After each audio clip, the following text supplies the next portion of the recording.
was devoid of any ethnic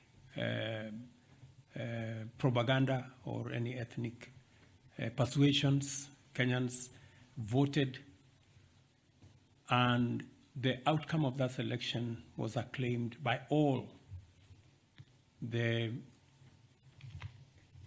people who went through that journey with us, including observers, both domestic and also foreign.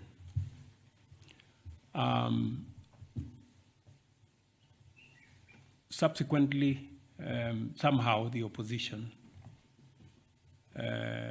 after 5 months, decided to make a claim that they were told by a whistleblower that possibly the results were different.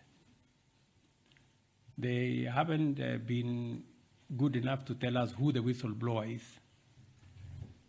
and how they arrived at a different set of results than one that were released by our Independent Electoral and Boundaries Commission. However, as I said on Sunday, in times like this, it is not a question of who is right and who is wrong. In times like this, you have to put your house in order. And as president, I owe it to the people of Kenya to provide leadership.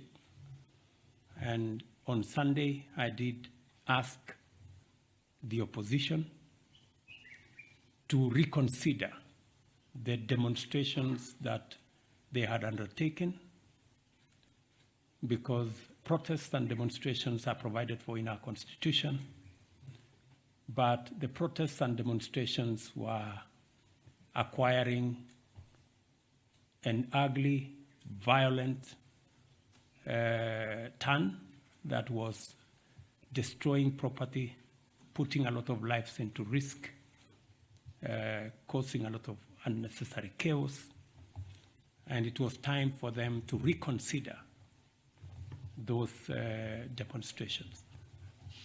I did offer them that whatever issues that they had, there was democratic, constitutional, legal channels of raising those issues using the platform of Parliament in a bipartisan manner.